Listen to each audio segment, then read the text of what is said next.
Hello friend, आज का topic आपके लिए बहुत इंटरेस्टिंग होने वाला है। श्री राम जी ने कैसे तोड़ा हनुमान जी का घमंड। आपके मन में चल रहा होगा क्या हनुमान जी को भी घमंड हो गया था? तो आंसर है हाँ। कब हुआ था, कैसे हुआ था, क्यों हुआ था, इस वीडियो के माध्यम से वही बताऊंगा। मैं भी मानता हूँ भगवान का अवतार है, पर उन्होंने यहाँ पर मनुष्य के रूप में जन्म लिया था और उनको अमरता का वरदान मिला था। इसका मतलब यही है कि वो भी मनुष्य की तरह ही है और यहीं पर सब शक्ति प्राप्त किए हैं। भले ही हनुमान जी शिव भगवान के 11 रुद्र अवतारों में से एक है, पर मैं आपको ये कहना चाहता हूँ यहाँ पर उन्होंने इंसान की तरह ही जन्म लिया है, इसीलिए उनके अंदर भी इंसानों वाला कुछ तो आदत पाया जाएगा।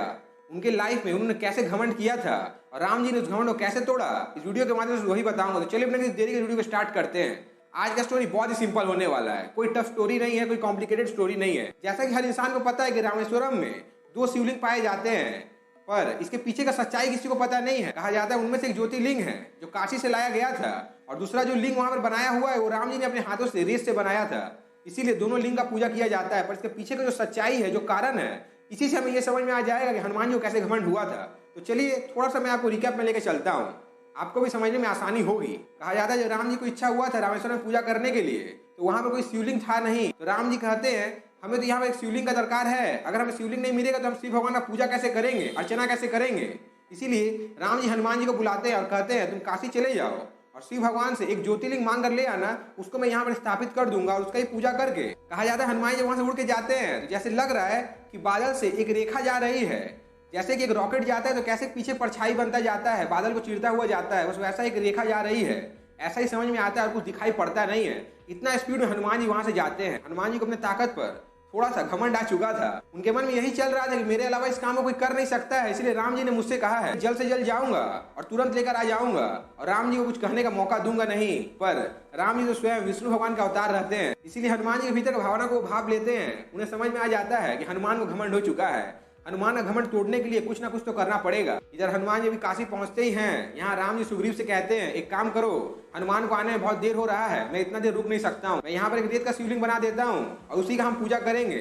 जब तक हनुमान आएगा तब तक हमारा पूजा कंप्लीट हो जाएगा, उतना देर में वेट नहीं कर सकता हूँ। कहा जाता है श्री राम जी अपने हाथों से रेत का शिवलिंग बनाते हैं और जैसे शिवलिंग कंप्लीट होता है, यहाँ भी पूजा स्टार्ट हुआ नहीं है, शिवलिंग कंप्लीट हुआ है, वैसे ही हनुमान जी काशी से एक शिवलिंग लेकर आते हैं जो 12 ज्योतिर्लिंगों में से एक ज्योतिर्लिंग रहता है। लेके वहां पहुंच रहे होते हैं तो देख रहे हैं कि यहाँ पर पूजा का सब कुछ तैयार हो गया है और शिवलिंग भी तैयार है। हनुमान जी श्री राम जी से कहते हैं आपने तो कहा कि यहाँ पर शिवलिंग नहीं है, तो यहाँ पर शिवलिंग कैसे आया?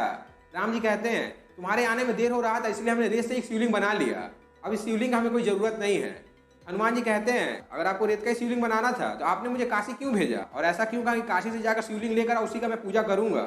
मैं जल्दी जल्दी गया, जल्दी जल्दी आया, पर यहाँ पर आपने पहले से शिवलिंग बना के रखा है, ऐसा कैसे हो सकता है? ये आपने सही नहीं किया है। श्री राम जी कहते हैं ठीक है, कोई बात नहीं है, तुम जैसा चाहोगे हम वही करेंगे। इसीलिए एक काम करो, तुम जो शिवलिंग लेकर आए हो इसको तुम पास में रख दो और जो शिवलिंग मैंने रेत का बनाया है उसे तुम उखाड़ कर फेंक दो। अगर तुम उसे उखाड़ कर फेंक कर और उसी जगह पर शिवलिंग को स्थापित कर दिए तो मैं तुम्हारे शिवलिंग का पूजा करूंगा, इस शिवलिंग का पूजा करूंगा नहीं। और कहा जाता है वेदों में लिखा गया है शिवलिंग वहां टच से मस होता नहीं है। जो रेत का शिवलिंग बना हुआ था, रेत का किला कैसा होता है, हाथ लगाते ही टूट जाता है, भस्म हो जाता है, चूर चूर हो जाता है। पर कहा जाता है हनुमान जी के पास में इतना बल रहता है कि उनके पास कोई सत्ता नहीं है, वो उस शिवलिंग को तोड़ पाते नहीं है। बहुत प्रयास करने के बाद हनुमान जी श्री राम जी के चरणों में गिर जाते हैं और कहते हैं प्रभु मुझे क्षमा कर दीजिए, मुझे घमंड हो गया था, मैं चला था आपके हाथ के बनाए हुए शिवलिंग को तोड़ने, जो पूरा ब्रह्मांड को बना के खड़ा करके रखा है, उसके बनाए हुए शिवलिंग को मैं कैसे तोड़ सकता हूँ, इसलिए मुझे क्षमा कर दीजिए। मेरा जो भी घमंड था ये चूर चूर हो गया है। मैं काशी से जो शिवलिंग लेकर आया हूँ इसे ले जाकर फिर से मैं काशी में दे आता हूँ। मेरे द्वारा लाया हुआ शिवलिंग का यहाँ पर कोई काम नहीं है। श्री राम जी कहते हैं तुम्हें तुम्हारा गलती का एहसास हो गया, यही मेरे लिए पर्याप्त है, इससे ज्यादा मुझे कुछ चाहिए नहीं। मेरे शिवलिंग के बगल में तुम अपना शिवलिंग रख दो, मैं दोनों शिवलिंग का पूजा करूंगा, क्योंकि एक शिवलिंग तो मैंने बनाया है और एक शिवलिंग मेरे भक्त ने लेकर आया है, तो मेरे भक्त की भावनाओं को मैं कैसे ठेस पहुंचा सकता हूँ, इसीलिए मैं दोनों शिवलिंग का पूजा करूंगा, तुम्हें टेंशन लेने की जरूरत नहीं है। और इस प्रकार से हनुमान जी का घमंड टूट जाता है। सो फ्रेंड, मैं आपको इस कहानी के माध्यम से क्या समझाना चाहता था, क्या बताना चाहता, शायद वो क्लियर हो गया होगा। ज्यादा कुछ डिटेल में जाने की जरूरत नहीं है, क्योंकि आप जो भी कर रहे हैं, जैसे भी कर रहे हैं, उसका फैसला आपका मन आपको पहले दे देता है, पहले आपको संकेत कर देता है कि ये काम गलत है। अपने मन के बात को आप सुनते नहीं है और आगे बढ़ते जाते हैं, इसीलिए तो आप मुश्किल में पड़ जाते हैं।